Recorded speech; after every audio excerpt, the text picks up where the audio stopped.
சரிகமப little champ season 4ல வந்துட்டு இந்த வாரம் செலிப்ரேட்டிங் லெஜெண்ட்ஸ் ரவுண்ட் தான் நடந்திருந்தது. இந்த ரவுண்ட்ல வந்து நம்மளுடைய திவினிஸ் வந்து சூப்பரா பாடி அட்டகாசமான வாழ்த்துக்களை எல்லாம் வாங்கியிருந்தாரு. என்ன பாடல் பாடியிருக்கிறாரு, யார்கிட்ட இருந்து அவ்வளவு அற்புதமான கமெண்ட்ஸ் எல்லாம் வாங்கியிருக்கிறாரு அப்படின்னு சொல்லிட்டு பார்க்கலாம். நம்மளோட திவினேஷ் வந்துட்டு இந்த ரவுண்ட்ல வந்துட்டு தெய்வம் தந்த வீடு வீடு இருக்குன்ற பாடலை தான் வந்து பாடியிருந்தாரு. நம்ம திவினேஷோட வாய்ஸ்ல வந்து இந்த பாடலை கேட்கும்போது சும்மா அவ்வளவு ஒரு ஃபீலா இருந்தது. அவ்வளவு அற்புதமாவே வந்து பாடியிருந்தாரு. இவர் பாடி முடிச்சதுக்கு அப்புறமா வந்துட்டு கங்கை அமரன் சார் அவங்களே வந்துட்டு எழுந்து போய் நம்மளுடைய திவினேஷை வந்துட்டு அவ்வளவு பாராட்டி இருப்பாங்க. உன்னோட பாடலெல்லாம் வந்துட்டு நான் எப்பயுமே கேட்டுட்டே இருக்கேன், என்னமா பாடுறீங்க நீங்கன்ற மாதிரி சொல்லியிருப்பாரு. என்ன விட்டு சொல்வதமா அப்படின்னு பாடலே பாடி எப்படி இப்படியெல்லாம் பாருங்கன்ற மாதிரி ஆச்சரியப்பட்டு போயிருப்பாரு.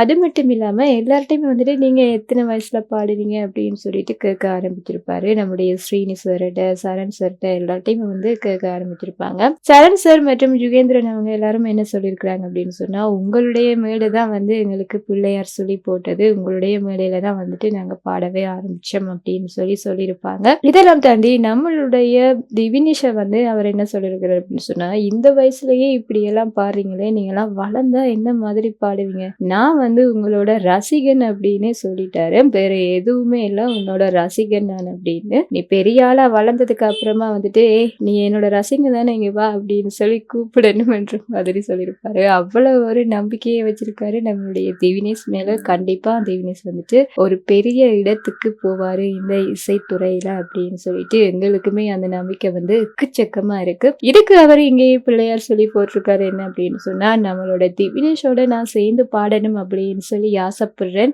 என்னோட கச்சேரியில வந்துட்டு நம்மளுடைய திவினேஷ் கண்டிப்பா பாடணும் அப்படின்னு சொல்லிட்டு அதுக்கான அட்வான்ஸ் இருந்தா அப்படின்னு சொல்லிட்டு அதுக்கான அட்வான்ஸையுமே வந்து கொடுத்துருக்காரு. பார்க்கும்போது அவ்வளவு சந்தோஷமா இருக்கு. இனி வரக்கூடிய காலங்களில் திவினேஷ் வந்துட்டு எல்லா மேடைகள்லையுமே கலக்க போறாரு என்றதுல வந்து சந்தேகமே இல்லை. அதுக்கு முதல் வந்துட்டு இந்த மேடையிலேயே நம்மளுடைய கங்கை அமரன் அவர்கள் என்ன சொல்லியிருக்கிறாரு அப்படின்னு சொன்னா, நான் திவினேஷோட சேர்ந்து பாடணும் அப்படின்னு சொல்லி ஆசைப்படுறேன் அப்படின்னு சொல்லிட்டு பொன்னொன்று கண்டேன் என்ற பாடலை வந்து 2 பேரும் சேர்ந்து அவ்வளவு அருமையா வந்து பாடியிருப்பாங்க. அந்த பாடல் மட்டும் இல்லாம கங்கை அமரன் அவர்கள் வந்து என்ன சொல்லியிருக்கிறாரு அப்படின்னு சொன்னா, மயக்கமா கலக்கமான்ற பாடல் வந்து நீங்க பாடினது வந்து நான் கேட்டேன், அப்படியே மயங்கியே போயிட்டுன்ற மாதிரி சொல்லியிருப்பாரு. எனக்காக அந்த பாடலை பாடுங்க அப்படின்னு சொல்லும் போது நம்முடைய திவினேஷ் வந்துட்டு வழக்கம் போல சூப்பரா பாடியிருப்பாரு. சரணத்துல இருந்து அப்படியே பல்லவி பாடி அழகாவே முடிச்சிருப்பாரு. எத்தனை பாட்டையும் கேட்கலாமே அப்படின்ற அளவுக்கு தான் நம்மளுடைய திவினேஷ் வந்து இந்த மயக்கமா பாடலை வந்து அவ்வளவு சூப்பரா பாடியிருந்தாரு.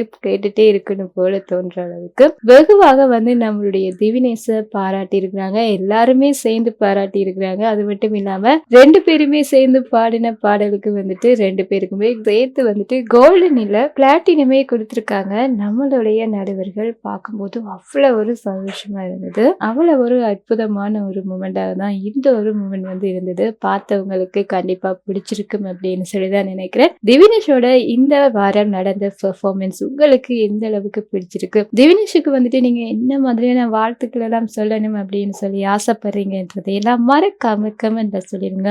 இந்த மாதிரியான விஷயங்களை தெரிஞ்சுக்கணும் அப்படின்னு சொன்னா இந்த சேனலோட இணைஞ்சிருங்க. மறக்காம சப்ஸ்கிரைப் பண்ணிருங்க.